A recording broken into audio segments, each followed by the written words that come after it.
নমস্কার, আমি স্বপন। নিউজ না ভারতে আপনাদের সকলকে স্বাগত।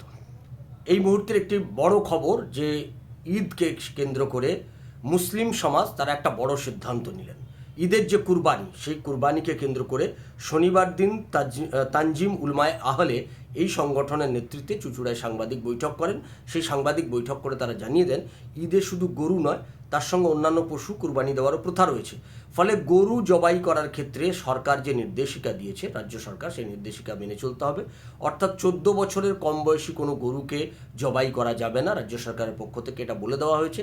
সেই নির্দেশিকা মেনে চলতে সকলকে অনুরোধ করেছেন সংগঠনের সাধারণ সম্পাদক মৌলানা কামরুদ্দিন কমর আলী, বাসুববাটির মাজার শরীফের পীরজাদা সৈয়দ সামিরুল ইসলাম, তার সঙ্গে মুখপাত্র আদনান রাজারা। তারা একযোগে এই আবেদন করেন যে সরকারের সঙ্গে সহযোগিতা করুন। পাশাপাশি তারা একথাও বলেছে যেই লাউডস্পিকার মসজিদে যে লাউডস্পিকার রয়েছে, সেই লাউডস্পিকার ব্যবহার করার ক্ষেত্রে সরকার যে নির্দেশিকা দিচ্ছে সেই নির্দেশিকা মেনে চলুন। কারণ লাউডস্পিকারে পাশাপাশি অনেক মানুষের অসুবিধা হয়, ফলে সেটাও যাতে তারা মেনে চলে এবং রাস্তায় যাতে কেউ না নামাজ পড়ে, তারা যেন মসজিদের মধ্যে ভেতরে এসে নামাজ পড়ে, সে ব্যাপারে সরকার যে নির্দেশিকা দিয়েছে সেই সমস্ত নির্দেশিকা মেনে চলতে তারা অনুরোধ করেন। ফলে আমাদের দেখার যে আগামী বকরি ঈদ, সেই বকরি ঈদের সময় মুসলিম সম্প্রদায়ের মানুষের কাছে তাদের যে ধর্মীয় নেতারা, মৌলানারা, মৌলবীরা তারা যে আবেদন করছেন, সেই আবেদনে সাড়া দিয়ে মুসলিম সমাজের মানুষ তারা এটাকে মেনে চলেন কিনা, সরকারি নির্দেশিকা মেনে চলেন কিনা। লাউডস্পিকার ব্যবহারের ক্ষেত্রে অনেকটা নিয়ন্ত্রিত হয়েছে এটা বলা যায়, বা রাস্তায় বসে মসজিদ নামাজ পড়া, এটাও কলকাতার একটা বিস্তীর্ণ অঞ্চলে ইতিমধ্যেই সেটা বন্ধ হয়েছে।